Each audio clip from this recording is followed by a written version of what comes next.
여러분 이번 시간에는 회계관리 2급 2회 기출문제 같이 풀어볼게요. 자, 2019년도 3월 23일 시행된 시험입니다. 항상 경영혁신과 ERP가 앞부분에 4문제가 출제가 되죠. 2급은. 자, 준비를 되셨으면 같이 볼게요. 다음 중 ERP 도입의 성공 요인이라고 볼 수 없는 것은 무엇인가 라고 묻네요, 여러분. 자, ERP 도입 성공 요인. 자, 사전 준비를 철저히 한다. 자, 현재의 업무 방식을 그대로 고수한다. 자, 단기간에 효과 위주로 구현하지 않는다. 네 번째, 최고 경영진을 프로젝트에서 배제하지 않는다. 여러분 답은 2번이네요. 그쵸? 2번. 자, 사전 준비 철저히 하지 않으면 ERP 도입했는데 대부분 실패를 해요. 왜냐하면 기존에 했었던 방식들이 있다 보니까 그걸 이제 무엇해야 되는 거예요? 바꾸면서 가야 되죠. 우리가 이 ERP를 뭐라고 불러요, 여러분? 경영 혁신 도구라고 해요. 혁신이라는 건 완전히 새로워지는 거예요. 그렇기 때문에 준비를 철저히 하고 가는 게 맞고요. 그리고 현재 업무 방식을 그대로 고수한다? 여러분, 현재 하고 있는 일에 대한 부분은 그대로 ERP에 녹아 들어와야 되는 게 맞아요. 왜냐면 ERP를 도입하는데 우리가 이런 업무들이 있는데 이런 부분에 일에 대한 부분이 들어오지 못한다면 ERP 도입은 사실상 쓸모가 없어요. 여러 가지 문제가 생기니까. 근데 여기는 뭐냐면 내가 하고 있는 방식인 거예요. 그럼 방식이라는 건 우리는 이런 데이터 뽑을 때 엑셀을 썼어요. ERP 도입됐는데 여전히 엑셀을 가지고 작업을 하고 있더라는 거죠. 이러면 일을 그러면 이중삼중 하는 거 아니에요? 프로그램은 프로그램대로 쓰고 엑셀은 엑셀대로 작업해서 우리는 보고서를 또 꾸미고 있다? 그럼 너무 일이 많아요. 그래서 지금 진행되고 있는 현재 업무의 방식을 고수하는 건 맞지 않아요. 지게 우리가 해야 되는 부분, 우리 회사가 이런 조직도이고 이런 부분이 들어와줘야 돼요 라는 건 들어가는 게 맞지만 그래서 2번이 잘못된 부분입니다. 자, 단기간 효과 위주, 우리가 가시적인 효과 위주를 안 볼 수는 없어요. 근데 길게 봐야 되겠죠. 네, 길게. 자, 그리고 최고 경영진이라든지 종업원의 참여도가 좋아야 성공을 할 수 있어요. 그래서 나오는 부분. 두 번째 문제, 다음 중 ERP 도입의 예상 효과로 보기 어려운 것. 자, 도입 예상 효과이네요. 자, 리드 타임은 증가한다? 아니요, 여러분. 리드 타임은 감소합니다. 그래서 리드 타임은 증가가 아니라 감소한다라고 알아두시면 되세요. 감소. 네. 우리 시간적인 부분에서 들어오는 건 다 감소해요. 그래서 사이클 타임도 감소, 리드 타임도 감소, 결산의 작업에 들어가는 시간도 줄어들어요. 그리고 바로 있네요. 결산 작업의 단축. 네, 단축됩니다. 자, 그리고 고객 서비스 개선은 당연히 되죠. 왜냐면 통합 서비스 프로그램이기 때문에 실질적으로 여러 가지 리드에 대한 부분들까지도 모두 다 볼 수 있어요. 자, 통합 업무 시스템 구축 맞습니다. 그래서 답은 몇 번이 된다? 1번이 되겠죠. 자, 세 번째 문제로 들어가 볼게요. 자, 세 번째 문제는 또 어떤 얘기가 등장하는지. 자, 다음 중 ERP와 인공지능 AI라고 되어 있네요. 그리고 빅데이터, 사물 인터넷 등 혁신 기술과의 관계에 대한 설명으로 가장 적절하지 않은 것은 무엇인가? 이 부분이 최근 경영혁신과 ERP라는 부분에 추가된 부분들이죠, 여러분. 왜냐하면 과거에는 하드웨어 쪽에 저장해서 쓰는 걸 썼다라면 요즘은 어디다가 저장해 여러분? 우리는 실질적으로 인터넷만 연결되어 있다라면 실제로 회사의 하드웨어에 저장 안 하잖아요, 여러분. 그쵸? 네, 플랫폼이라는 것도 있고 여러 가지. 그러다 보니까 이 ERP랑 연결해서 쓰는 이런 부분이 많이 들어져 있죠. 자, 첫 번째, ERP는 기업 내 각 영업의 업무 프로세스를 지원하고 단위별 업무 처리의 강화를 추구하는 시스템으로 발전하고 있다. 1번이 답이에요, 여러분. 그쵸? 곧바로 답이 나왔어요. 더 생각할 필요가 없어요. 여러분, ERP 얘기할 때마다 매번 주장하는 게 뭐죠, 여러분? 우리 2번 문제에 있었던 거. 통합 업무 시스템 구축이에요. 반드시 업무는 통합입니다. 그런데 여러분, 지금 여기서 통합이 아니라 뭐라고 되어 있어요? 단위별 업무 처리를 강화한대요. 그럼 각자 놀겠다는 얘기잖아요. 그쵸? 네, 그래서 우리는 통합 업무로 처리가 되는 부분으로 가야 됩니다. 그래서 이거 단위별 또는 개별 이런 부분은 들어오면 안 돼요. 답은 1번이 옳지 않은, 적절하지 않습니다. 두 번째, 제조업에서는 빅데이터 분석 기술을 기반으로 생산 자동화를 구현하고 ERP와 연계하여 생산 계획의 선제적 예측과 실시간 의사결정이 가능하다. 그렇죠, 여러분. 제가 자꾸 통합이라고 얘기하는데 이게 어디부터 우리는 소위 말해서 매입이라고 하는 부분부터 시작해서 누구까지 들어간다, 고객까지 모두 다 볼 수 있어요. 그럼 이 부분에 가장 최적화되어 있는 부분이 우리 ERP에서 확장된 게 누구이다? SCM이거든요. 그래서 실질적으로 이런 부분에 정보들이 들어오면 아니 고객들이 어떤 걸 선호하는지, 그럼 여러분 선호하는 제품은 더 많이 만들려고 할 것이고, 아니 고객들이 점차적으로 선호하지 않는다? 그런 제품은 더 이상 만들지 않으려고 하지 않을까요? 그럼 재고를 축소하려고 할 거예요. 그래서 그런 식의 내용까지도 볼 수 있거든요. 그래서 2번 맞는 표현입니다. 자, 세 번째, 현재 ERP는 인공지능과 그리고 빅데이터 분석 기술과의 융합으로 전략 경영 등의 분석 도구를 추가하여 상위 계층의 의사결정을 지원할 수 있는 우리 지능형 시스템으로 발전하고 있다. 네, 지능형 시스템으로 발전하고 있는 거 맞습니다. 네 번째, ERP에서 생성되고 축적된 빅데이터를 활용하여 기업의 새로운 업무 개척이 무엇해지고 가능해지고 추이 분석들이 조금 빨라진다고 하거든요. 그리고 비즈니스 간 융합을 지원하는 시스템으로 확대가 가능하다. 네, 맞는 표현입니다. 네 번째, ERP 구축 절차 중 우리 모듈 조합화, 테스트 및 추가 개발 또는 수정 기능 확정을 하는 단계는 어디냐라고 물어봅니다. 여러분 우리 ERP 구축 단계가 있죠, 여러분. 저는 뒷자를 따라갑니다. 그래서 설계, 축현의 순서로 움직인다고 합니다. 왜냐면 여러분 분석, 그쵸? 네, 분석이 먼저일 거고요. 그리고 설계가 그 다음 단계이고요. 그 다음에 구축, 구현이거든요. 근데 구구가 붙어버리면 누군지 알 수가 없어서 저는 석계, 축현의 순서로 진행된다라고 기억하시라고 해요. 이 문제는 제일 쉬워요. 그런데 이 부분에 하는 업무들이 있는 거죠. 네. 그래서 이 안에 사는 부분. 그럼 모두를 조합한다라고 했고요. 그리고 테스트에 대한 부분. 그래서 테스트와 추가 개발 또는 수정 기능을 확정하는 단계. 자, 이 단계는 지금 무슨 단계에 속한다? 구축 단계에 속하는 부분이에요, 여러분. 구축 단계. 요거는 기본적으로 조금 정리해서 갖고 가셔야 되세요. 설계 단계는 현재 진행하는 업무를 파악하려고 하죠. 그래서 AS, IS라는 표현들이 들어오죠. 네. 그리고 분석에서는 지금 현재 업무하고 진행되는 부분의 내용들을 가지고 어떤 부분들이 들어가는지, 그래서 커스터마이징을 하거나 하는 부분이 분석 단계이죠. 그래서 구축은 지금 나와져 있는 부분, 구현은 실제 이제 업무가 진행이 되는 거예요. 프로그램 가지고. 그러면 이 프로그램이 제대로 돌아가는지 무엇 해야 돼요? 우리는 소위 말해서 또 돌려봐야 되겠죠. 그리고 무슨 부분들, 우리 그 부분 가지고 실제 이제 업무에 진행하는 부분에 있었던 데이터 가져다 넣어야 되겠죠. 그러면 우리는 컨버트 한다는 부분도 들어야 될 거고요. 자, 그런 순서들, 이거 교재 나와져 있는 한 페이지 내용 꼭 한 번쯤은 보시고 가시는 게 좋겠습니다. 자, 다섯 번째 문제부터는 재무회계 쪽 문제입니다. 다음 중 일반적으로 인정된 회계 원칙에 대한 설명으로 옳지 않은 것을 찾아달라고 합니다. 자, 상계주의, 발생주의, 취득 원가주의, 수익 실현의 원칙. 여러분, 우리 회계에서는 상계주의라는 걸 기본적으로 얘기하지 않습니다. 우리는 회계에서 무엇을, 여러분 상계가 아니라 총액을 원칙으로 가죠. 그래서 총액주의로 가는 게 원칙이고요. 다만 서로 합의된 바가 있다라면 또는 별도의 무슨 부분, 계약서라든지 내용들이 있다라면 우리는 상계할 수 있다. 그래서 손해액으로 보여줄 수 있다라는 예외가 있지만 원칙을 우리 상계 또는 순액으로 갈 수는 없어요. 총계가 원칙입니다. 그래서 답은 1번이다. 옳지 않은 거예요, 여러분. 네, 이렇게 정리해 주시면 됩니다. 그 다음 문제로 넘어가 보죠, 여러분. 우리 이제 6번 문제부터 보도록 할게요.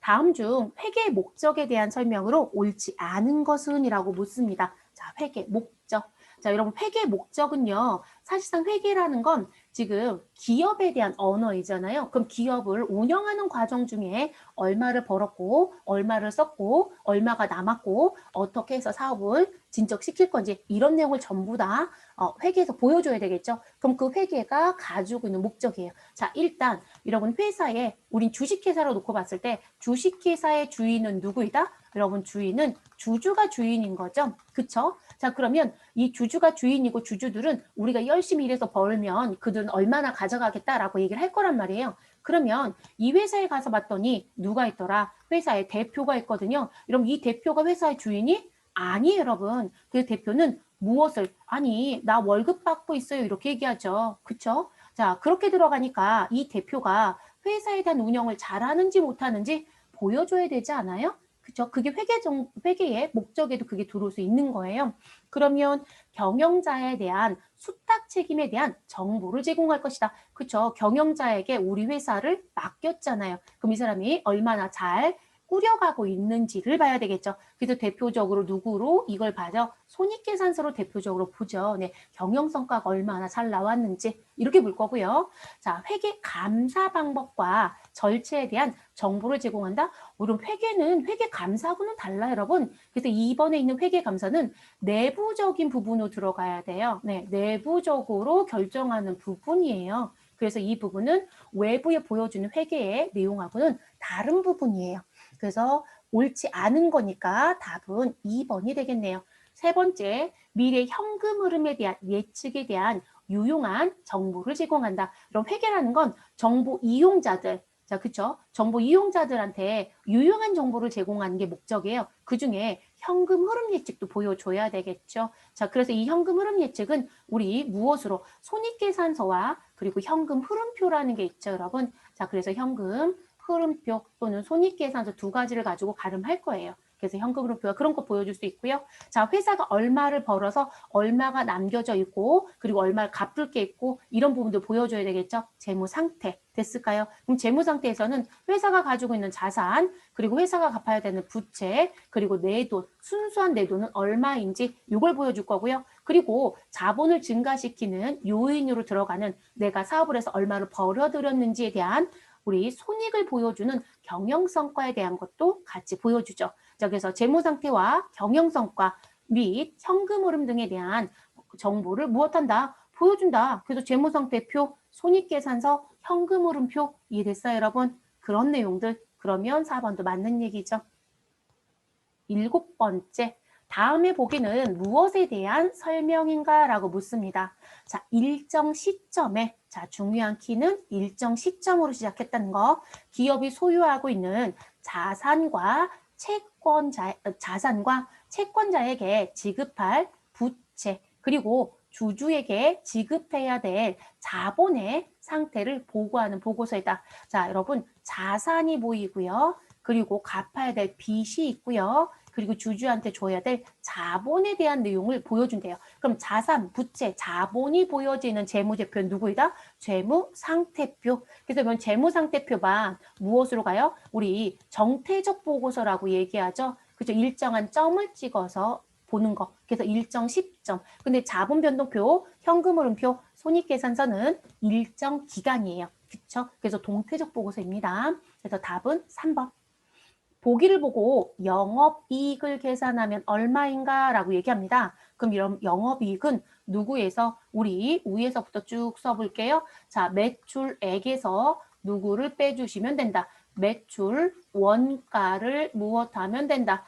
빼주시면 되죠. 그래서 매출 원가 빼주시고 그러면 우리는 누가 등장한다? 매출과 관련된 총 이익이 등장하겠죠. 자, 그럼 여기에 누구를 다시 빼주시면 판매비와 관리비, 저는 판관비라고 쓸게요. 판관비를 빼주고 나면 우린 누가 등장한다? 내가 실제 영업을 해서 벌어들인 이익이 보이겠죠. 이 구조예요. 그러면 그 구조 찾아야죠, 여러분. 매출액은 얼마이다? 300. 자, 그러면 여기 매출액이다라고 써있는 이 자리 얼마 써주시면 돼요? 아, 300만 원이 있네요. 라고 써주시면 되겠네요. 자, 매출 원가 바로 있네요, 여러분. 165만 원. 그럼 300만 원에서 165만 원을 빼면 됩니다. 그럼 여러분 얼마가 되죠? 135만 원인가요? 그래서 매출 총이익은 135만 원이 되겠습니다. 자, 그 다음 판매비와 관리비. 그러면 요거까지 이제 정리됐고요. 자, 임대료는 수익이 여러분, 우리가 보통적으로 다른 말이 없으면 얘는 영업 외 수익이라고 얘기하겠죠. 영업의 수익. 그래서 수익이 들어갔고요.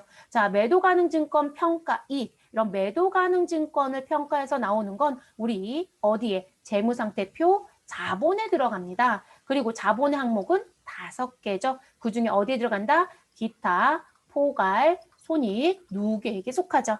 자, 기부금. 그럼 기부금은 우리 영업하고 관련이 없어요. 그래서 영업 외에 비용이 들어갑니다. 이런 개발비는 우리 어디에 속하죠? 우리 무형자산에 속하죠. 자산에 속합니다.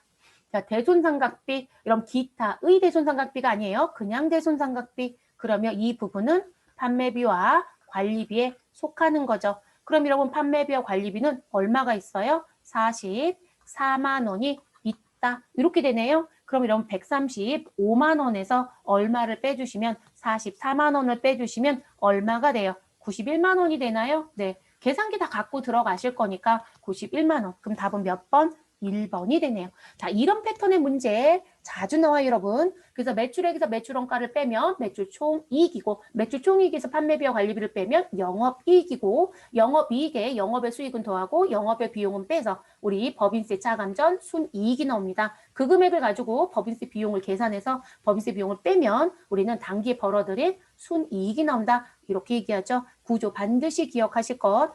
여러분 회계를 배웠으면 손익계산서 구조 정도는 다 머릿속에 우리 그릴 수 있죠, 여러분? 네. 그래서 그렇게 가져가시면 되고요. 자, 그 다음 문제로 넘어가 보도록 할게요. 9번째 문제로 넘어가겠습니다, 여러분. 다음 중 현금 흐름표에 관한 설명으로 옳지 않은 것은? 이라고 묻습니다. 여러분, 현금 흐름표는요, 돈이 흘러가는 흐름을 보여주는 거예요. 자, 그래서 현금 흐름표는 꼭 기억해 주실 게 뭐냐면, 우리 재무제표는 뭐로 작성할까요? 우리가 재무제표 작성할 때 여러분 무엇으로 작성하는 게 원칙이다? 우리 발생 기준으로 작성하는 게 원칙이에요. 그래서 우리 회계 기간에 발생한 걸 어디에? 재무제표에 반영한다. 그래서 이게 원칙입니다. 그런데 우리가 지금 얘기하는 이 현금 흐름표는 예외를 둡니다. 원칙을 깨는 거죠. 그래서 무엇으로? 돈이 들어오고 돈이 나간 거를 보여주는 흐름표예요. 그래서 얘는 유동성 때문에 하는 거란 말이에요. 그렇기 때문에 실제 돈이 들어오고 나간 거에 대한 부분으로 작성합니다. 그걸 우리가 현금주의라고 하거든요. 그래서 현금주의에서 작성이 됩니다. 그러면 1번 현금 흐름표는 다른 재무제표와 달리 발생주의에 의해서 작성되지 않는다. 제가 지금 열심히 얘기했잖아요, 여러분. 맞는 얘기죠? 무슨 주의로 작성한다고요? 현금주의. 그래서 현금주의로 작성이 됩니다. 자, 두 번째, 현금 흐름표는 특정 기간에 현금 흐름을 보여주는 보고서이다. 그래서 우리 뭐라고 얘기해요, 여러분? 일정 기간이라고 얘기하죠. 그래서 재무상태표는 일정 시점이지만 현금 흐름표, 자본변동표, 손익계산서는 일정 기간입니다. 그래서 우리는 회계기간을 1월 1일부터 12월 31일이라고 하면 이 기간에 우리 돈이 움직인 걸 보여주는 거죠.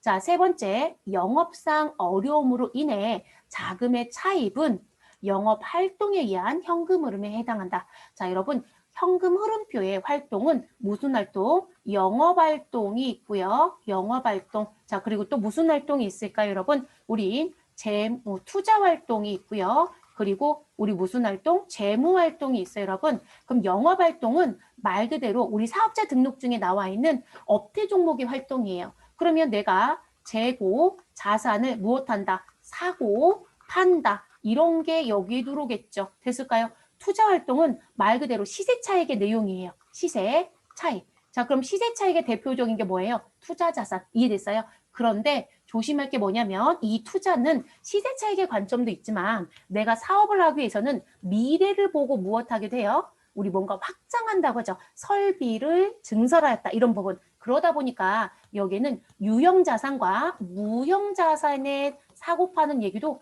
여기에 들어요, 여러분. 유형과 무형에 대한 부분. 됐어요? 그러면 재무는 뭘까요? 영업도 아니고 투자도 아닌 거예요. 그럼 이 재무는 회사가 돈이 필요하다. 그러면 우리는 돈을 빌려오는 거. 그래서 여러분 이 차입 얘기할 때 부채가 들어오는 건 맞는데요. 무슨 부분? 영업이나 투자로 인해서 들어오는 부분은 빼고 들어오는 거예요. 그러면 우리 차입이다라고 하면 대표적인 게 은행에서 돈 빌리는 거. 그쵸? 그러면 은행에서 돈 빌리는 것도 있고요. 우리 자금 조달할 때 뭐 발행할 수 있어요? 사채 회사가 발행할 수 있다 없다? 있다. 그럼 사채를 발행하고 사채 이자도 줄 수 있겠죠? 자, 이런 차입. 그리고 또 무엇이 있다? 자본을 구성하는 거. 그럼 자본을 구성하는 건 뭘까요? 우리 주식을 무엇하는 거? 우리 주식을 발행하는 거. 이해되셨어요? 자, 이렇게 구분이 돼요. 그러면 영업상 어려움으로 인해서 자금을 차입하는 건 어디선가 빌렸다는 얘기죠? 이거는 영업활동이 아니라 무슨 활동으로 봐야 된다? 재무활동. 자, ERP 준비하시는 분들은 현금 흐름표에 대한 특성 반드시 가져갑니다. 자주 내죠. 회계 2급을 보든 회계 1급을 보든 아주 자주 내는 부분입니다. 그래서 재무 활동에 의한 현금 흐름에 해당한다라고 봐야 됩니다. 됐을까요? 자, 네 번째, 상품 구매에 의한 현금 흐름은 영업 활동. 제가 그래서 뭐라고 했어요, 여러분? 쉽게 재고자산 사고 파는 거 이렇게 얘기했죠? 그럼 상품은 재고자산인 거죠? 그러면 영업 활동에 대한 부분이 맞죠. 그래서 우리 현금 흐름표 잘못된 설명은 3번입니다. 10번째 문제. 다음의 보기를 참고할 때 단기에 재무보고에 미치는 영향은? 이라고 묻네요. 자, 결산 시에 미지급된 급여 500만 원을 계상하지 않았다. 그럼 여러분, 이 부분이 정상적으로 회계 처리가 됐다라고 얘기를 해볼게요. 자, 정상이면 우리는 차변에 뭐라고 썼을 거고요. 급여라고 일단 계상을 해야죠. 그리고 상대 계정 대변엔 우리 아직 못 준 급여이니까 우리 미지급 비용이라고 하는 부채를 계상했어야 되는 거죠, 여러분. 이해됐어요? 자, 근데 이 부분에 오류는 뭐예요, 여러분? 오류를 범했다라고 하는 부분. 자, 나는 계상하지 않았다, 회계 처리를 안 했다는 얘기죠. 그러면 차변에 들어야 된 비용은 지금 들어오지 않은 거죠. 그러면 우리는 차변에 비용이 안 들어왔고요. 대변에 또 누가 없어요? 부채가 없는 거네요. 근데 자산부채 자본은 자기들이 종착지예요. 그러니까 자기로 끝나는 거죠. 그래서 우리 이렇게 얘기하죠. 자, 이 부분을 안 하면 너는 갚아야 될 빚에 대한 게 작게 잡혀 있다. 그래서 부채는 무엇이 되고 과소계상이 됩니다. 적게 잡았다는 얘기죠. 자, 그리고 우리 급여는 비용이라고 했어요. 그럼 비용은 무엇 되어 있다? 비용도 과소계상되어 있다. 이렇게 얘기가 돼야 되겠죠. 근데 이런 비용은 우리 영향을 주죠. 손익계산서 계산구조 쫙 끌고 가는 거니까. 그럼 비용은 수익을 깎아먹죠, 여러분. 그러면 비용이 과소계상이 되면 우리는 깎아먹어야 될 비용이 안 들어왔다는 얘기가 되잖아요. 그러면 요거로 인해서 우리는 사실상 이익이 뭐가 될 것이다? 과대하게 우리 잡힐 거예요. 그래서 우리 이익은 과대 계상이 됩니다. 여러분, 이익은 최종 종착지가 어디죠? 자본이에요. 자본에 가면 우리 뭐가 있다? 이익잉여금이라고 하는 우리 항목이 있죠, 여러분. 거기에 들어갈 거거든요. 그래서 자본이 무엇 될 것이다? 과대 계상이 됩니다. 이익잉여금이 커질 거니까요. 이해됐어요? 그럼 여기 이제 내용 볼게요. 자, 자산은 지금 여러분 얘는 부채라고 제가 분명히 얘기했어요. 자, 그리고 차변에 있는 건 분명히 비용이라고 했어요. 그럼 여러분 자산은 영향받을 게 있어요, 없어요? 없어요. 이것만 여러분 알았다라고 하면 답이 하나밖에 없네요. 그쵸? 자, 부채는 뭐가 됐다고요? 과소계상됐어요. 자본은 뭐가 될 거라고요? 이익이 커졌기 때문에 자본은 커질 것이다. 과대계상이 된다. 라고 얘기하는 거죠. 됐을까요? 자, 10번의 패턴 문제는 모든 시험들이 사랑하는 문제. 이게 요런 문제 말고도요. 나올 수 있는 문제 형태가 많아요. 근데 항상 누군가 커지고 누군가 작아져서 도미노적으로 자본까지 가는 형태의 문제가 자주 나와요. 그래서 이런 패턴은 저처럼 정상과 오류를 비교해서 우리 그대로 패턴을 따라가시는 게 가장 좋을 것 같아요. 자, 정리들 되셨을 거니까 또 넘어가 보도록 하겠습니다. 11번째 문제입니다. 다음 중 손익 발생 여부에 따라 분류된 회계상 거래가 아닌 것은? 이라고 묻네요, 여러분. 손익 발생 여부라고 했어요. 여러분, 손익 발생이라는 부분은 무슨 얘기일까요? 우리 수익이라든지 또는 비용이라든지 이런 내용이 들어오는 걸 말하는 거예요. 그래서 나온 부분. 그래서 지금 나온 부분의 손익 발생이라는 건 우리 차변에는 누가 있다? 비용이 있다. 대변에는 누가 있다? 우리 수익이 있다. 이런 식의 처리가 한쪽이라도 있으면 돼요. 그러면 손익거래는 건 당연히 이 손익 발생 여부의 내용이 들어가는 게 맞아요. 혼합은 무슨 부분? 이 손익에 대한 부분이 섞여 있을 때 우리는 뭐라고 부른다? 혼합이라고 얘기를 해요. 그래서 이 부분 맞습니다. 근데 여러분, 우리 지금 나와져 있는 교환 거래 부분, 자, 이 교환은 무슨 얘기가 될까요? 아, 이 손익하고는 전혀 관계가 없는 애들이에요. 그러니까 여기서 물어보는 건 우리가 수익과 비용에 대한 부분이 들어가느냐 들어가지 않느냐에 대한 부분에 따라서 분리되는 걸 무엇 해달라? 아이 찾아주세요라는 문제인 거예요. 그러면 관계 없는 걸 찾으라고 했으니까 그러면 제가 손익은 뭐라겠어요? 한쪽에 비용이 등장하거나 한쪽에 수익이 등장하거나 그럼 손익거래예요?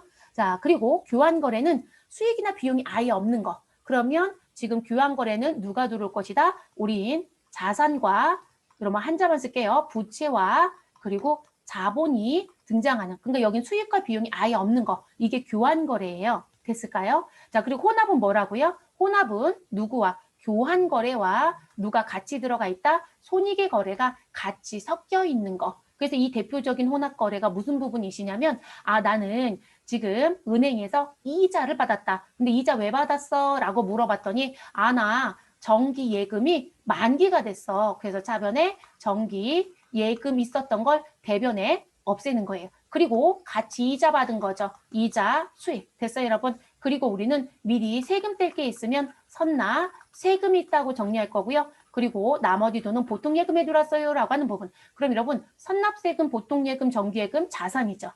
그쵸? 자, 그럼 이 세 개만 있으면 교환거래예요. 근데 이자 수익은 수익거래죠. 그럼 뭐예요? 아, 교환의 거래도 있고 그리고 이자 수익도 섞여 있잖아요. 이해되셨어요? 네, 그런 부분을 뭐라고 얘기한다? 혼합거래. 손익거래는 뭐냐면 차변에 비용만 있다는 얘기예요. 다른 계정 없다.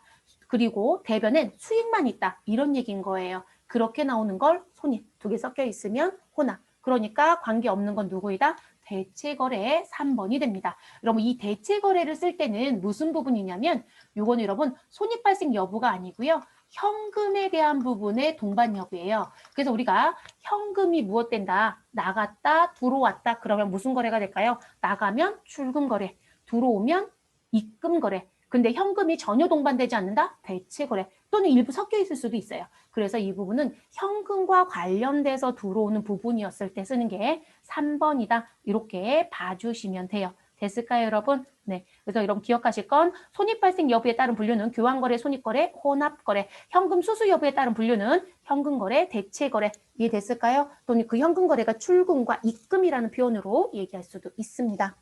이런 문제 나오면 많이 틀리시더라고요. 네, 이게 회계 2급 아주 기초적인 회계 원리에서 배우는 부분이죠.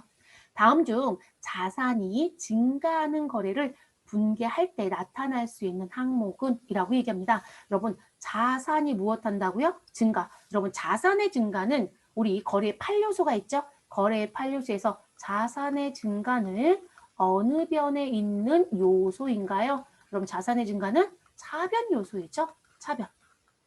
그러면 여러분 차변에 자산이 증가하면서 상대편 대변에 누가 들어올 수 있느냐 이 얘기예요. 자, 은행에서 돈 빌렸다. 자산이 증가하고 나는 누가 들어올 수 있다. 우리 갚아야 될 부채가 무엇할 수 있다. 증가할 수 있다. 자, 그리고 자산이 증가하면서 누가 다시 감소할 수 있어요? 자산이 감소할 수 있죠. 나 외상 매출금 회수하는데 어음 받았어. 그럼 받을 어음 생기고 외상 매출금 감소하죠. 됐을까요? 자, 그리고 자산의 증가. 아, 나는 매출을 했는데 현금 받았어. 외상으로 팔았어. 그러면 누가 있다? 수익의 발생이라는 부분이 들어올 수 있겠죠. 됐을까요, 여러분? 그리고 우리는 이번에 주식을 무엇하였다? 증자하였다. 그러면 우린 자본금이 증가하죠. 그러면 자본이 무엇할 것이다? 증가한다는 얘기도 들어올 수 있죠. 그러면 대변에 이들이 있고 얘랑 만나는 거예요. 그게 거래의 요소를 배웠던 거잖아요, 여러분. 됐어요?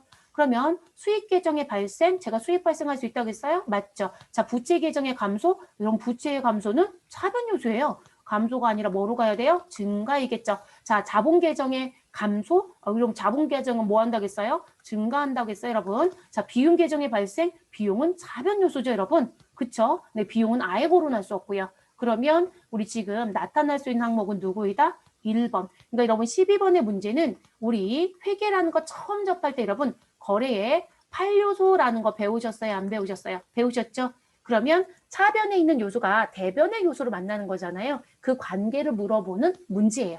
그러니까 문제 요지 파악을 못하시면 문제를 너무 어렵게 풀고 계시더라고요. 그거 풀어보는 문제. 자, 13번째 문제.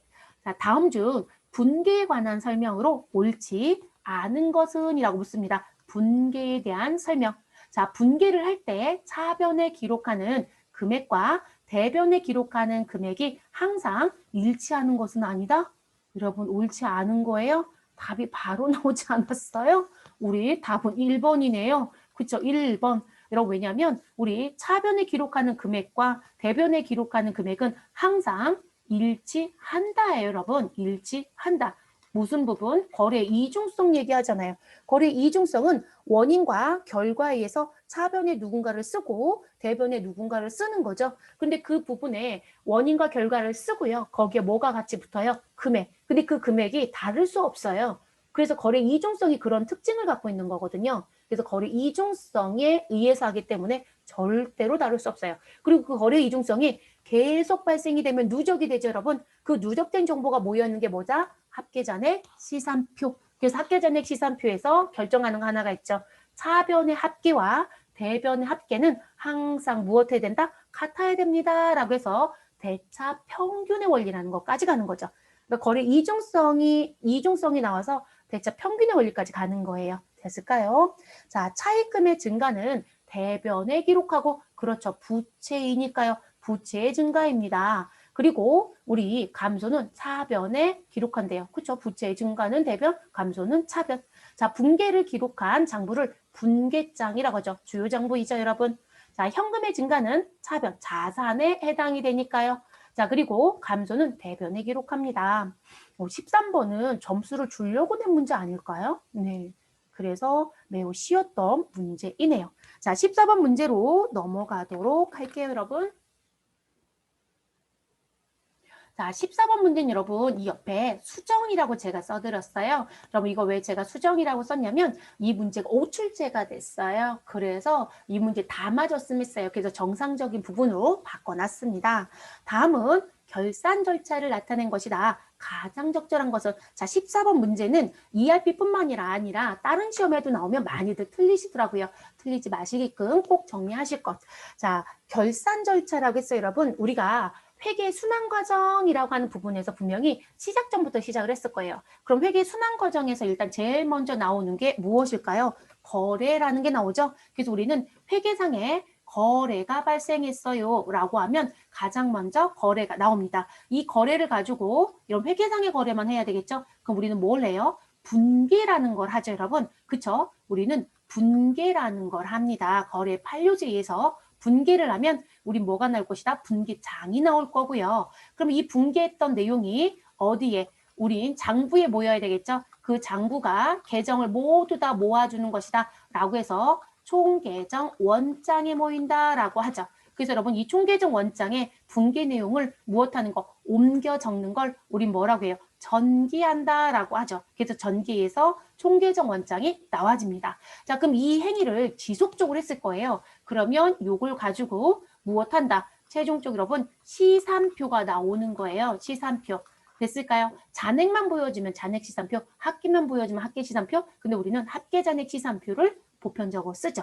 자, 그러면 이렇게 기중의 사건이 이렇게 나옵니다. 그럼 기중에 여러분 이거를 끊임없이 하다가 우리는 무엇이 도래하면 기말이 도래하면 무엇한다? 결산합니다 라고 얘기하는 거란 말이에요. 그럼 이 시산표를 가지고 점검을 하겠죠. 근데 우리는 아직 결산을 이제 할 거잖아요. 그러면 결산하기 전 시산표, 그걸 뭐라고 부른다? 수정전 시산표라고 해요.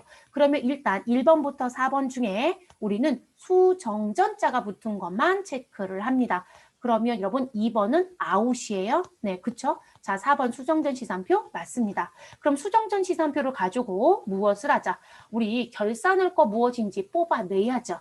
그죠? 그래서 결산의 분계를 하겠죠. 그래서 그걸 뭐라고 한다? 결산 수정 분계라고 해요. 이 결산에 필요한 수정 분계를 하자. 그래서 결산 수정 분계라는 게 나오게 됩니다. 그럼 이건 무슨 얘기냐면 제가 시산표에 모여있는 보험료를 열어보니 그 보험료가 금년도 것뿐만이 아니라 당해 회계기간 것뿐만이 아니라 차기 거도 들어와져 있다. 그럼 단기 거는 비용이지만 차기 거는 성급에 해당이 되잖아요. 그럼 그런 정리해 주셔야 되겠죠. 그런 걸 수정하는 행위라고 해요. 그래서 결산 수정분계 또는 기말에 하니까 기말 수정분계. 됐어요, 여러분? 결산이라고 부르든 기말이라고 부르든 똑같은 얘기입니다. 그러면 우리 기말이나 결산자 들어온 거 갑니다. 그러면 우리 몇 번에 가서 봤더니 3번에 기말 수정분계라고 되어 있고요. 4번에 기말 수정분계라고 되어 있습니다. 그런데 여러분 1번은 지금 현재 들어올 수 없겠죠, 여러분? 네, 그래서 1번도 뭐가 된다? 아웃이 됩니다. 됐어요? 자, 그럼 기말 수정분계가 되면 여러분 수정 전이었던 게 뭐가 된다? 수정 후로 바뀌는 거예요. 이해됐을까요, 여러분? 그러면 우린 수정 후 시산표가 나와야 되겠죠. 그럼 수정 후 시산표가 작성이 됩니다. 자, 여기까지는 동일하네요. 그러면 여러분 결산 작업이 끝나면 그 다음엔 우리는 재무제표를 이제 완성해야 되니까 장부 마감을 해야 돼요, 여러분. 그런데 우리가 머릿속에 항상 기억할 게 뭐냐면 손익계산서에 있었던 여러분 IS의 마지막 얘기가 뭐죠? 당기에 벌어들인 우리 당기 순이익. 설마 여러분 제가 이거 IS라고 쓰는데 이거 뭐예요 하시는 건 아니죠? 네, 인컴 스테이트먼트 약자예요. 손익계산서 약자. 제가 여기다 손익계산서라고 쓰기가 좀 길어서요. 네, 그래서 손익계산서 약자 영어로 쓴 것뿐이에요. 자, 그러면 당기 순이익에 대한 내용이에요. 그럼 이 당기 순이익의 종착지는 어디이다? 자본이란 말이에요. 그러면 자본에 누구로 갈 것이다? 이익, 잉여금. 그래서 여러분 자본에 가면 항목 얘기할 때 꼭 무엇을 얘기해요? 잉여금은 반드시 구분해라. 누구의 거래? 주주와의 거래에서 발생되는 자본 잉여금과 손익의 발생으로 인해서 나오는 이익잉여금은 절대 같은 게 아니란 말이에요. 구분하라고 얘기하죠. 그럼 그 종착지에 가야 되죠. 그러면 당기순이익이 얼마인지를 우리가 먼저 정리를 해야 되잖아요. 그러면 우리는 장부를 마감할 때 반드시 누구부터이다? 손익계산서 계정부터 먼저 마감하셔야 돼요. 절대로 누가 들어올 수 없다? 재무상태표 계정이 들어올 수 없어요, 여러분. 그러면 손익계산서 계정을 먼저 마감해라. 그럼 얘 다른 말로 얘기하면 수익과 비용에 해당되는 계정을 마감하시오라는 얘기가 되는 거예요. 됐을까요? 그럼 여러분 4번도 똑같이 써 있네요. 그럼 여러분 수익과 비용은 다음 연도로 넘어갈까요? 다음 연도 안 넘어가요, 여러분. 올해 무엇으로 돈을 벌었고 올해 돈을 벌기 위해서 얼마를 썼는지를 보여주고 이익을 산출하고 끝나는 부분이거든요. 그래서 이들을 명목 계정이라고 해요. 그러다 보니까 다음 연도 2월은 안 하지만 이 손익을 산출하는 부분에 내용을 정리하셔야 돼요. 자, 우리가 마감한다는 얘기는 뭐냐면 제가 T 계정을 놓고 볼게요, 여러분. 마감한다는 건 차변의 금액이 100이면 대변의 금액도 100이어서 우리 차변과 대변의 금액을 무엇하는 거? 일치시켜서 정리시키는 게 무엇이다? 이게 마감이에요. 근데 여러분 생각해 볼게. 비용의 계정은 어느 변에만 있어요? 차변에만 비용이 들어오지 않아요? 그쵸? 그래서 차변에만 비용이 들어와요. 비용 계정들은. 이해되셨어요? 근데 여러분 수익의 계정은 어느 변에만 있을까요? 지금 수익의 계정은 어느 변에만 있다? 여러분 대변에만 생기지 않아요? 여기에 수익이 이쪽에만 생겨요. 그럼 여러분 지금 제가 뭐라고 했어요? 마감은 차변과 대변을 무엇하는 거? 차변과 대변을 일치시켜주는 거. 그럼 여러분 비용의 일치. 그럼 이 자리가 100이면 우리는 대변도 100이 돼야 되겠죠. 그래야 마감이 되거든요. 그러면 그거를 정리해서 단기에 벌어들인 이익을 정리하는 부분이 손익이에요, 여러분. 손익 계정. 이해됐어요? 그래서 비용의 계정을 손익으로 보내고 수익의 계정을 손익으로 보내서 무엇한다? 영 만들기를 해라. 저는 마감은 차대를 일치시켜주는 것 또는 영 만들게 하는 것이다. 라고도 표현해요. 그러면 우리 손익이라고 하는 결센 따면 등장하는 이 손익 계정이 있어요. 그럼 손익 계정에 비용에서 가져온 금액 그리고 수익에서 가져온 금액이 계정 과목별로 쫙 모입니다. 자, 우린 이익 나누기로 갈게요. 그럼 수익이 지금 현재 100이었다. 비용이 현재 70이었다. 그럼 여러분 우리는 요 정리를 해주시면 돼요. 그럼 여러분 30이 차변에 들어가야 손익도 마무리가 되겠죠. 그럼 여러분 수익이 더 크니까 이익이다 손실이다? 이익이에요. 그럼 여기다 뭘 쓸 거냐면 법인이면 여러분 이익잉여금에 보내라고 했잖아요. 그럼 여기에 보내기 위해서 누구를? 이익잉여금 계정 과목 쓰겠죠. 여러분 그래서 그때 배운 게 무엇이다? 미처분 이익 잉여금이에요. 됐죠, 여러분? 미처분 이익, 잉여금, 이거 계정 과목이죠. 그래서 이쪽으로 보내는 거예요. 자, 이런 원리예요. 이게 프로그램에서 하다 보니까 여러분이 손으로 해본 적이 없어요. 그래서 이런 문제가 나오면 다 뜨아해요. 그런데 프로그램에서 이거 볼 수 있어요, 여러분. 결산 수정 분기 다 끝나고요. 이익잉여금 처분계산서에 가셔서 전표 추가라는 걸 하거든요. 근데 거기서 전표 추가하면 이 손익계산서 계정에 마감을 하면서 집합손익 계정 마감하고 그 부분을 자본으로 보내는 손익분계가 나오는 거예요. 그래서 우린 집합손익이라고 하는 부분이 들어야 돼요. 재무상태표가 작성이 먼저 들어오지 않아요. 그래서 집합손익계정, 이거 계정 과목입니다, 여러분. 됐을까요? 그리고 왜 집합손익이냐면 손익에 해당되는 수익과 비용의 계정을 모두 다 모아주는 계정이라고 해서 집합이에요. 됐을까요? 자, 요거 마감해서 우리는 이익인지 손실인지 정리합니다. 그리고 그 부분이 우리 재무상태표 자변에 이익잉여금의 대체가 되는 거예요. 그래서 재무상태표 계정을 드디어 마감합니다. 그리고 누가 나온다? 재무제표가 나오는 부분이에요. 됐을까요? 그래서 이 부분의 문제는 몇 번이 답이 된다? 4번이 답이 되는 거예요, 여러분. 4번. 그래서 4번을 꼭 기억합니다. 4번. 그리고 여러분 제가 이거 설명할 때 무슨 부분? 거래에서 분계가 나오고 전기에서 총계정 원장이 나오고 결산하기 전 수정전 시선표가 나오고 이렇게 설명드렸어요. 그 앞에 것도 붙여서 갑니다. 자, 시험을 조금 더 확장하면 결산 절차라는 부분을 하지 않고요. 회계 순환 과정으로 아예 낼 수 있어요. 그래서 조심하셔야 되는 부분 4번이다. 15번째 문제. 다음 보기와 관련하여 적절하게 회계 처리한 것은 이라고 묻습니다. 자, 보기 내용 봤더니요. 회계 기간 중 장부상 현금은 35만 원, 현금의 시제는 40만 원으로 확인되었다라고 얘기합니다. 그럼 여러분 회계 기간 중입니다. 결산이 아니라 기중 사건이에요. 자, 그리고 항상 누구를 기준으로 금액을 조정한다? 현금 시제. 자, 현금 시제라고 하는 건 우리 시제란 걸 여러분 실제 금액을 얘기해요. 그래서 실제 금액을 기준으로 바꿔줍니다. 됐어요, 여러분? 그럼 내가 가지고 있었던 장부의 금액을 지금 누구로 맞춰라? 실제 금액으로 맞춰라. 이렇게 가는 거라는 거예요. 그럼 장부 금액은 얼마? 35만 원. 근데 실제 금액은 얼마? 40만 원. 자, 그럼 여러분 이렇게 맞춰주라고 했으니까 이 두 금액의 차이는 실제가 더 큰 거네요. 그쵸?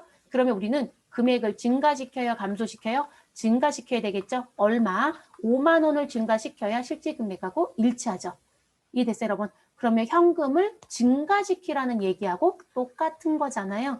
그럼 현금의 증가는 자산이에요? 어느 변에 등장해요? 차변. 그래서 차변에 현금자가 들어와야 합니다. 됐을까요, 여러분? 그리고 대변엔 우리 기중이에요. 제가 왜 기중을 강조했을까요? 기중은 일단 내가 현금이 무엇하다? 여러분, 과하다. 자, 또는 현금이 무엇하다? 부족하다. 그래서 현금이 과잉 상태이거나 또는 부족 상태를 묶어서 쓰는 게 현금 과부족이죠. 그래서 현금 과부족으로 대체했다가 결산 때까지도 내용 정리가 안 되면 그때 가서 영업의 손익 계정인 잡손실이나 잡익 처리하는 거예요. 기준부터 잡손실, 잡익 안 잡아요, 여러분. 됐을까요? 그러면 우리 현금 과부족 5만 원이 나와야 되겠죠. 그래서 답은 1번이에요. 여기서 꼭 기억할 건 기중 사건이었다는 거. 만약에 이게 기말 사건이면 여러분 이렇게 주고요. 원인 못 찾았다 뭐 이런 식의 내용을 줄 거예요. 그때는 잡이익 잡손실 하는 거 맞아요. 됐어요? 네. 자, 그래서 이런 문제 풀어주시고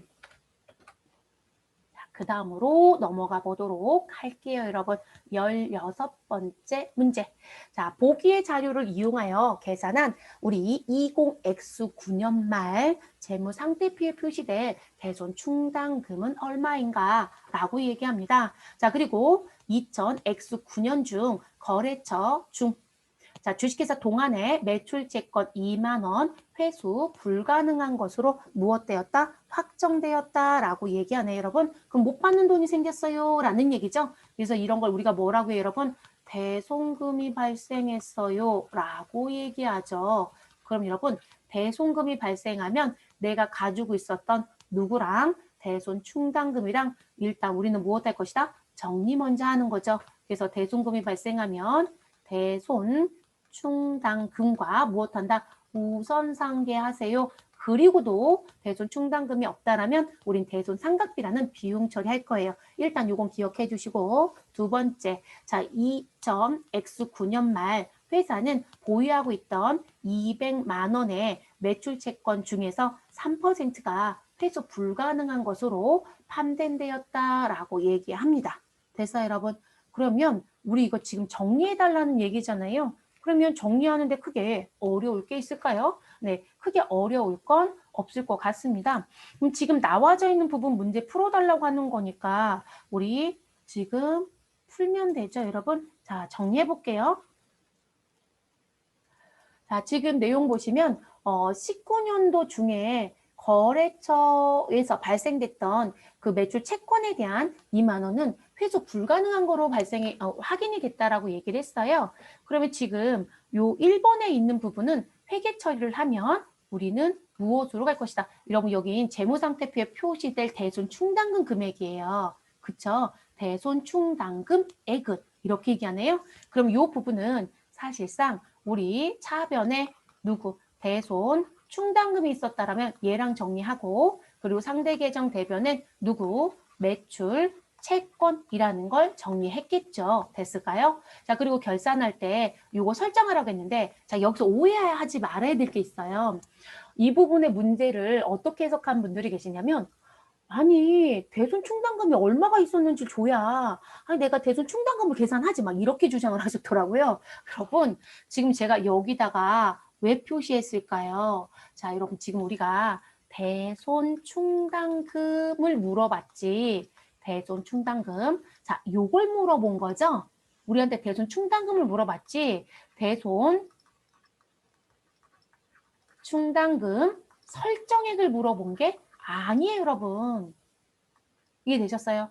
여러분, 우리 대손충당금은 우리 보충법으로 가니까 설정액으로 회계 처리하는 게 맞아요. 그럼 여러분 대손충당금 설정은 자 위쪽이 더 보기 편할 것 같아요. 위에 쓸게요. 위에 쓸게요, 여러분. 그럼 내가 가지고 있었던 누가 있을 것이다?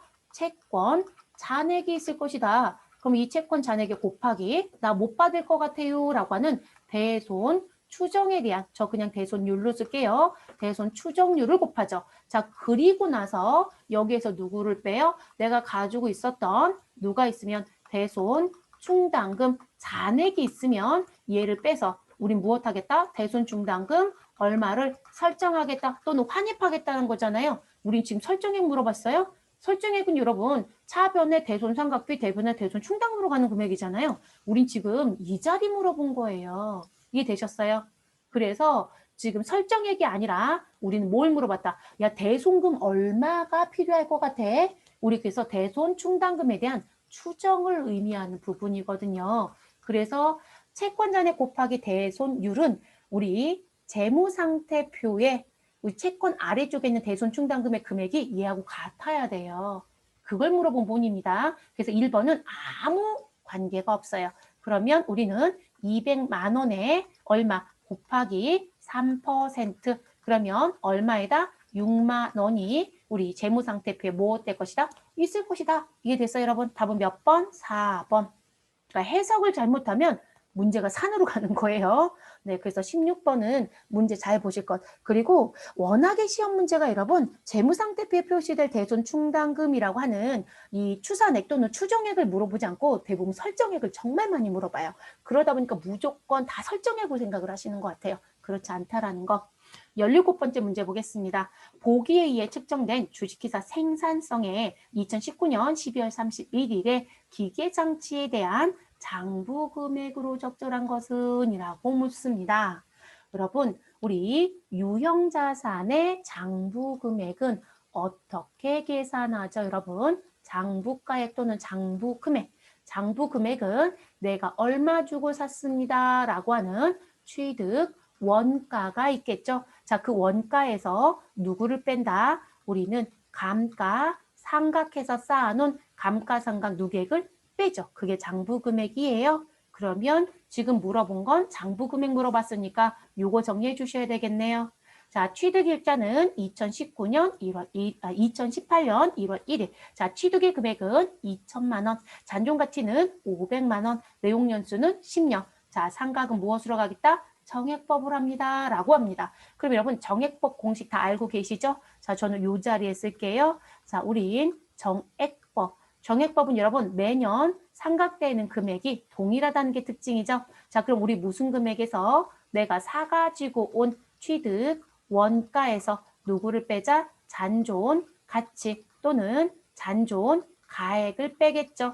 자, 요거를 빼고 누구로 나눠주시면 된다? 내용, 연수로 나눠주시면 됩니다. 됐어요, 여러분? 자, 그러면 이제 요 공식 가지고 정리. 그럼 우리는 몇 년도 거부터 정리해야 돼요? 2018년도 거부터 정리해야 감가상각 누계액을 뺄 수 있겠죠? 자, 2018년도에 감가상각비부터 정리해 볼게요. 자, 그럼 취득원가 얼마이죠? 2천. 자, 그래서 우리는 2천만 원이 있습니다. 여러분, 저는 2천만 이렇게 쓸게요. 네, 2천만 원. 자, 여기서 얼마 빼셔라? 500만 원. 자, 그러면 500만 원 빼주시면 되겠네요. 500만 원. 자, 요거 빼주시고 우리 누구로 나눠주시면 된다? 우리 10년, 내용연수로 나눠주시면 됩니다. 그럼 다행인 건 얘 월할 상각 부분을 가서 봤더니 1월에 샀어요. 그러면 2018년도 1월부터 12월까지 1년을 꽉 채워서 썼으니까 그냥 15로 나누면 되죠. 그럼 여러분 2천만 원에서 500만 원 빼면 1,500만 원이죠. 네, 1,500만 원을 무엇하시면 돼요, 여러분? 우리 10년을 나눈 거잖아요. 그러면 얼마가 나온다? 150만 원이 나오겠죠. 그래서 우리 150만 원 써주면 됩니다. 됐어요, 여러분? 자, 2019년도에도 이 공식이 바뀌어요? 안 바뀌어요, 여러분. 우리는 이 공식 동일하게 가죠. 그러면 우리 위에 있었던, 그럼 그냥 저는 쓰기 지금 무엇해서 싫어서 이렇게 쓸게요. 자, 2천만 원에서 500만 원을 빼고 우리 내용연수 몇 년? 10년으로 나누겠죠. 그러면 우리 2019년도에도 얼마에다? 우린 1,500만 원이 나오죠. 여러분, 감가상각 누계액은 매해 발생된 감가상각비를 차곡차곡 쌓아놓는 게 누계액인 거죠. 그러면 우리는 18년도와 19년도에 발생된 감가상각비 합은 얼마에다?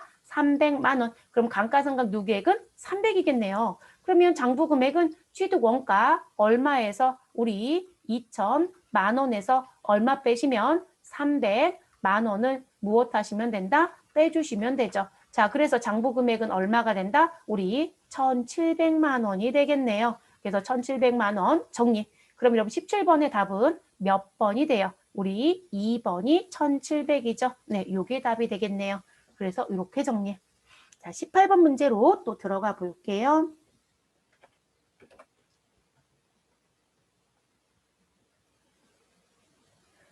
다음 중 보기에 회사채 발행에 대하여 올바르게 설명한 것은 이라고 얘기하네요. 그럼 회사채는 소위 말해서 사채를 말하는 거죠. 사채. 네. 그래서 회사가 발행한 사채, 그걸 회사채라고 해요. 자, 주식회사 생산성은 회사채를 발행하려고 한다. 자, 회사채의 액면 금액은 100만 원이고 액면은 100만 원. 자, 액면 이자율은 10%이다. 그럼 나는 매회 이자를 얼마씩 줘야 된다. 우리 100만 원 곱하기 10%에서 나는 액면이자 매회 10만 원씩 줘야 된다. 이런 얘기가 됐고요. 자, 그리고 시장 이자율은 7%로 형성되어 있대요. 그럼 여러분 지금 보시면 액면에 적용되는 이자와 액면 이자와 자, 시장에서 움직이는 시장 이자를 비교해 볼게요. 자, 그럼 여러분 액면 이자는 몇 프로? 10%. 시장 이자는 몇 프로? 7%. 그럼 여러분 내가 시장보다 이자를 더 많이 주는 거 아니에요? 그러면 우리가 손해보는 장사를 할 이유가 없죠. 실질적으로 시장 이자만큼만 우리가 맞춰주면 되거든요. 근데 우리가 3%를 더 주는 거니까 우리가 돈을 받을 때 누구보다 액면의 금액보다 더 많이 받는 거예요. 그래서 우리가 사채는 할증과 할인과 액면 발행은 시장의 이자율과 내가 주는 이자의 차이에 비해서 형성이 돼요. 그러면 지금 이렇게 되면 우린 시장에서 주는 이자가 더 적기 때문에 우리 지금 발행되는 액면 금액이 있잖아요. 이 액면 금액보다 발행되는 금액이 무엇되어야 된다? 더 커질 수밖에 없어요. 우리 절대로 손해보지 않습니다. 그래서 우리는 발행가액이 더 크다. 그럼 여러분 액면 금액보다 발행가액이 큰 걸 우리가 무슨 발행? 할증 발행한다라고 얘기하죠. 할증 발행. 그러면 몇 번이 돼요, 여러분? 우리 3번이 되겠네요. 그래서 18번의 답은 할증 발행.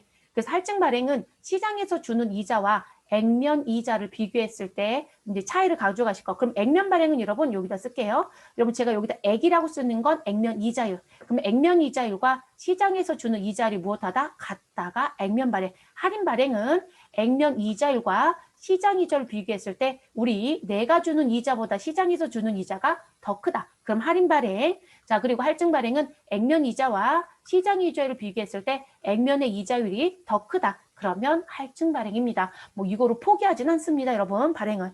자, 19번째 문제. 자, 보기에 의하여 적립된 이익준비금을 계산하면 얼마인가? 그럼 이익준비금은 우리 법정 적립금에 해당되는 대표적인 우리 내용이죠, 여러분. 그래서 법정 적립금입니다. 그래서 법정 적립금에 해당되는 이익잉여금의 하나 부분이죠. 그러면 이익준비금은 우리 뭐라고 얘기한다? 자, 얘들을 이렇게 얘기합니다. 당신이 현금 배당이 있다라면 여러분 여기 현금 배당은 우리 결산이 끝나서 주는 연차 배당이라는 게 있어요. 정기 배당. 그러면 그때 주는 연차 배당과 그리고 중간에 우리 배당을 한 번은 줄 수 있거든요. 그런 걸 중간 배당이라고 합니다. 그럼 연차와 중간 배당에 의해서 현금 배당을 주면 그 금액에 우리는 무엇해라?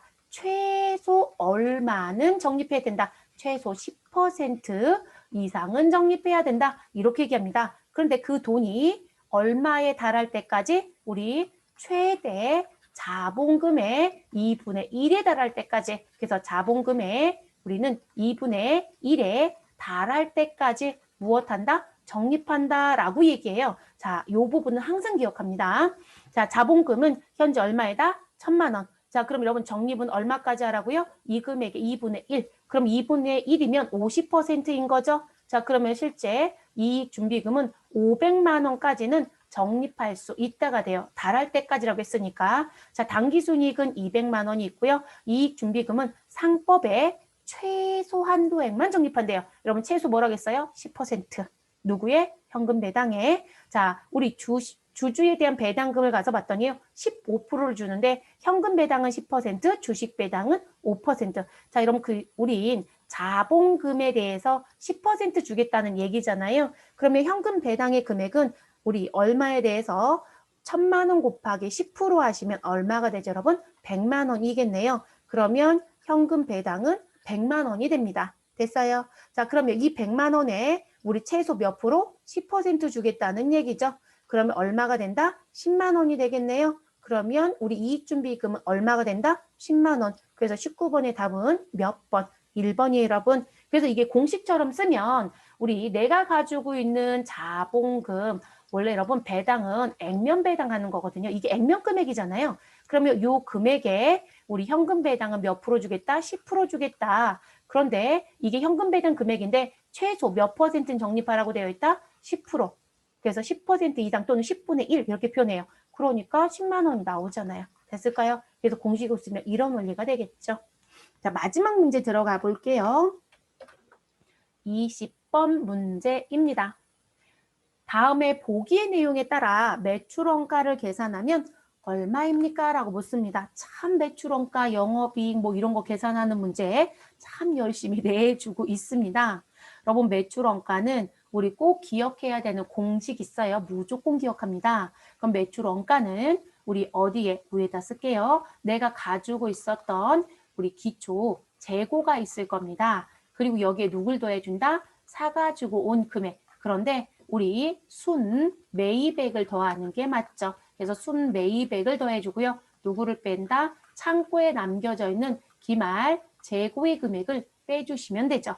그리고 여기 순 매입액은 어떻게 계산한다? 여러분 내가 사가지고 오는데 지불한 전체 매입 금액이 있겠죠. 뭐 총 매입이라고 해도 되고요. 그래서 우리는 매입한 금액이 있을 겁니다. 자, 이 매입액이 있고 근데 우리 매입하는 과정 중에 누가 발생될 수도 있다? 취득 부대 비용이 있을 수 있어요, 여러분. 자, 요것도 항상 머릿속에 갑니다. 취득 부대 비용이 있으면 무엇 하셔라? 가산하셔라. 자, 그리고 여기서 누구를 뺀다? 매입과 관련돼서 나오는 부분. 그러면 매입, 애누리가 있더라 빼주시고 매입, 우리 할인이 있더라 빼주시고 반품, 매입, 환출이 있더라 그럼 반드시 무엇한다? 빼주셔라. 자, 요거를 통으로 기억해야 되는 부분. 문제가 항상 요 패턴으로 출제가 돼요. 자, 그러면 여러분 우리 매출 원가니까 기초재고 있네요. 자, 단기 매입 있고요. 기말 재고 있습니다. 매출 할인은 관계없어요, 여러분. 순매출 계산할 때 쓰는 거니까 우리 매입 할인은 필요하죠. 자, 매입 애누리 필요한 부분이네요. 됐을까요? 그러면 여러분 이거 정리해 볼게요. 순매입액 먼저 계산해 볼까요? 자, 그러면 우리는 순매입액 자, 단기에 매입한 거 금액 얼마 있어요? 1,000만 원이 있습니다. 자, 이 1,000만 원에 우리 취득 부대 비용은 없으니까 더할 건 없어요. 빼야 되는 거 얼마 있다? 매입 할인 100만 원, 매입 애누리 50만 원. 그래서 우리는 1,000만 원에서 우리 얼마를 빼자? 150만 원을 빼자. 그럼 순매입액은 얼마가 된다? 우리 얼마가 돼요, 여러분? 850인가요? 네, 850만 원이 됩니다. 그럼 순매입액 끝났으니까 우리는 누구 계산하면 돼요? 매출 원가 계산하면 되겠죠. 자, 매출 원가는 기초재고 얼마? 500만 원이 있습니다. 여기에 누굴 더해 주셔라? 순매입액 850만 원을 더해 주시면 되겠습니다. 자, 여기서 누구 빼주셔라? 기말재고 금액. 기말재고 얼마 있죠, 여러분? 200만 원이 있네요. 네, 200만 원 빼주시면 되겠습니다. 그럼 여러분, 우리 500에서 200 빼면 300이네요. 300에 850 더하면 얼마가 된다? 우리는 1,150만 원이 매출 원가가 되겠네요. 그럼 여러분 답은 몇 번에 있어요? 3번에 있는 1,150만 원 됐어요. 여러분 ERP 계속 강조하지만 이렇게 계산 문제 계속 나와요. 여러분 패턴에서. 그리고 사채 공부 안 하신 분들은 사채 공부도 해주세요. 어차피 다른 시험도 같이 준비하신다면 우리가 나오는 문제들 패턴은 한꺼번에 공부해서 다 활용하시는 게 맞겠죠. 네, 이렇게 풀어지는 문제. 그래서 이번 문제도 이슈거리 문제는 사실 없어요. 네, 이번에서 특별한 이슈거리는 없고요. 다만 14번 문제가 5출제가 돼서 다 맞았음 처리가 됐었다라는 게 특징. 근데 그 문제도 다른 시험들에서도 자주 나오거든요. 그래서 꼭 기억하고 들어가시는 게 좋을 것 같아요, 여러분. 그래서 그 부분. 그리고 11번 문제가 어렵다라는 난이도가 있는 게 아니라 공부를 조금 잘 안 하는 쪽에 해당되는 문제이기도 해요. 그래서 대부분 그걸 잊어버리시는데 그것도 한 번 더 점검하세요. 네, 점검하셔서 다시 출제가 됐을 때 틀리지 않도록 하시는 게 좋겠습니다. 자, 고생하셨고 저희는 다음 기출 문제에서 다시 뵙도록 하죠. 네, 수고하셨습니다.